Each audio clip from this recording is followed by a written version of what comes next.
Ito ang isa sa pinaka nakakatakot na lawa sa mundo. Tahimik, payapa, parang ordinaryong lake na walang kaproble-problema. Pero kung may tubig sa mundo na literal na kayang pumatay sa loob lang ng isang oras, eto yun. Bakit nga ba nakakamatay ang lawa na ito? Well, hindi dahil ito ay halimaw at hindi dahil sa agos. Ito ang Lake Karachay at mamaya ay malalaman po natin kung bakit. Matatagpuan ang Lake Karachay sa Russia, malapit sa Mayak Nuclear Facility. Nung panahon ng Soviet Union, ito ang ginawang basurahan para sa highly radioactive waste mula sa paggawa ng nuclear weapons. Isipin mo, tone-toneladang plutonium, cesium, strontium at kung ano-anong nuclear byproducts ang itinapon dito noon. Walang proper disposal, walang protection. Kaya hindi na katakataka ang lawa ay naging parang liquid poison na may mataas na level ng radiation. Tumayo ka lang sa gilid ng lawa ng isang oras ay siguradong mamamatay ka. Hindi mo na kailangang maligo, lumangoy o humawak ng tubig. Ang radiation level ng mga panahon na naging tapunan ito ng mga nuclear waste ay umaabot sa higit 600 roentgen per hour. Ito ay sapat na dosage para ma-damage ang DNA, internal organs at magdulot ng hemorrhage o pagkasira ng katawan mula sa loob.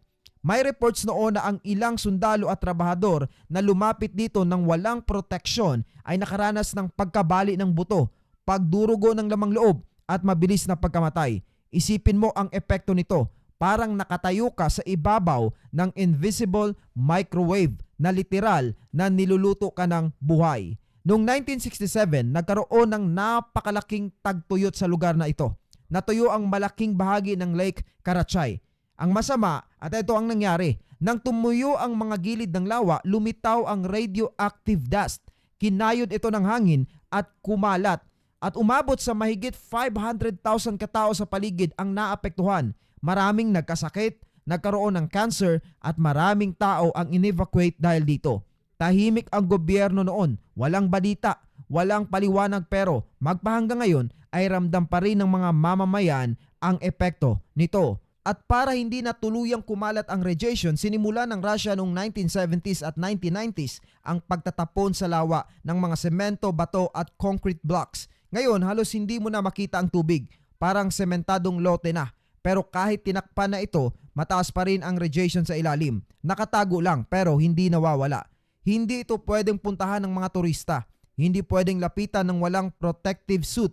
At ang katotohanan niyan, kahit sarado na ito, hindi pa rin tuluyang nawala ang radiation dahil tatagal ito ng libu-libong taon bago tuluyang humina o mawala. Ito ang isa sa pinaka nakakatakot na lawa sa mundo. Kung titignan mo, parang perfect spot ang lugar na ito para mag-picnic o mag-relax. Tahimik, maganda ang tanawin at napapalibutan ng mga puno. Pero sa likod ng ganda nito, may isang panganib na hindi mo nakikita, naaamoy o nararamdaman. Isang panganib na pumatay na ng libu-libong mga puno at maaaring pumatay din ng tao. Ito ang Horseshoe Lake. Noong early 1990s, napansin ng mga forest ranger na maraming puno sa paligid ng Horseshoe Lake ang biglaang namamatay. Hindi ito dahil sa sunog, peste o tagtuyot. Sa ibabaw, normal lamang ang lupa. Pero kapag tinignan ang mga ugat ng puno, parang nasunog o naluto ito mula sa ilalim. Nang imbestigahan ng mga scientist, natuklasan nila ang nakakagulat na dahilan. Napakataas ng carbon dioxide na lumalabas mismo mula sa lupa. Ang Horseshoe Lake ay malapit sa Mammoth Mountain, isang aktibong volcanic area kahit walang pagsabog. Dito nangyayari ang tinatawag na volcanic degassing, kung saan natural na lumalabas ang carbon dioxide mula sa bitak at may init na bahagi sa ilalim ng lupa. Sa paligid ng lawa, sobrang taas ng carbon dioxide na halos pinalitan na nito ang oxygen sa lupa. Dahil dyan, nalason ang mga puno. Imbis na makahinga ng oxygen ang kanilang mga ugat, carbon dioxide ang pumapasok sa mga ito. Ito ang dahilan kung bakit libo-libong pine trees ang tuluyang nalanta at namatay. Sa tao, ang carbon dioxide ay isang silent killer. Hindi mo ito naaamoy, hindi ito nakikita at wala kang mararamdaman hanggat huli na. Kapag napalapit ka sa mga lugar kung saan malakas ang paglabas ng gas, maaari kang makahinga ng hangin na halos walang oxygen. May mga hikers na nakakaranas rito ng biglaang pagkahilo, nanghihina o bumagsak matapos lang huminga ng napakalalim. Kailangan pa silang hilahin palayo dahil kapag mataas ang carbon dioxide, unti-unti kang nawawala ng malay hanggang hindi ka na makakilos. May mga pagkakataon din na may mga hayop na natatagpuang nakahandusay sa lupa, mga ibon at maliliit na hayop na literal na nalunod sa hangin. Sa ilang bahagi ng paligid ng Horseshoe Lake, ang carbon dioxide level ay daang-daang beses na mas mataas kaysa sa normal.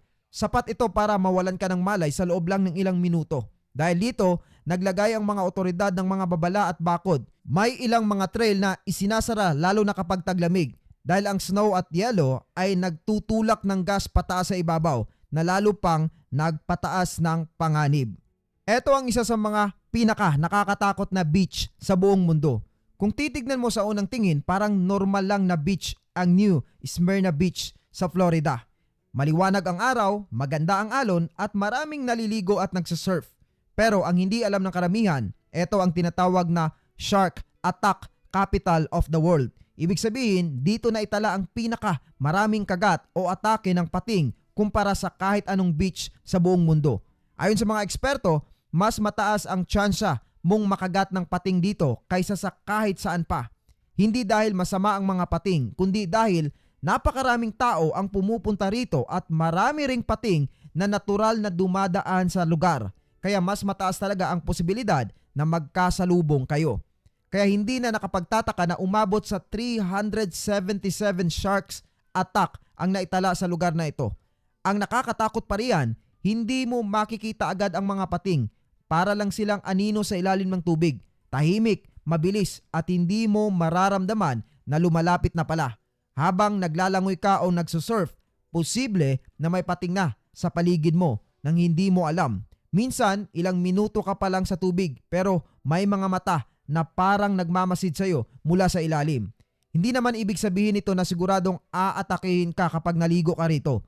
Pero dahil mababaw ang tubig at maraming gumagalaw na paa, braso at surfboards, madalas na pagkakamalan ng pating ang tao bilang isda o pagkain. Kaya nangyayari ang mga accidental bites. Sa huli, ang New Smyrna Beach ay isang lugar na maganda pero mapanganib. Sa itong paalala na kahit mukhang tahimik at ligtas ang isang beach, may mga bagay pa ring nangyayari sa ilalim ng tubig na hindi natin nakikita. Kung bibisita ka dito, kailangan ng sobrang pag-iingat dahil hindi mo alam, baka habang nag-e-enjoy ka, may aninong gumagalaw sa kailaliman na nakatingin sa'yo. Grabe, sobrang cute ng unggoy na ito. Sa mga gubat at kabundukan ng China, may isang kakaibang unggoy na kakaibang kakaiba sa lahat at hindi mo aakalaing nag-e-exist sa totoong buhay. Ito ang Golden Snub-Nosed Monkey. Kulay ginto o brown ang balahibo nito at malaasul ang ilong. Ibang-iba talaga siya. Sobrang expressive din ng mukha nito kaya mas lalong cute tignan. Kaya nilang mabuhay sa sobrang lamig na lugar at isa sa dahilan nito ay ang kanilang bond bilang pamilya. Lagi kasing dikit-dikit ang mga ito na nagiging dahilan para mapainit nila ang katawan ng bawat isa. Napakaganda ng nilalang na yan, kita naman. Pero sila ay nanganganib ng mawala dahil sa pagkasira ng kanilang mga tahanang gubat. Bagong ebidensya ng Noah's Ark natagpuan, nadiskubre ng mga scientist mula sa Amerika ang di umano'y ebidensya ng makasaysayang arko ni Noah sa Biblia. Ginamit ng mga scientist ang Ground Penetrating Radar o GPR para i-scan ang Durupinar Formation sa Turkey. Lumabas nga sa kanilang pananaliksik ang tinatawag na chemical imprint, mga piraso ng kahoy sa lupa at isang hugis bulwagan o hole. Pinangunahan ni Andrew Jones ang research na ito at batay sa implikasyon ng kanilang pananaliksik, ang kanilang natagpuan ay bakas nga ng Noah's Ark. Naniniwala po ba kayong natagpuan talaga nila ang arkong ito? Please comment your opinion below. May babala ang mga scientists tungkol sa oxygen ng Earth.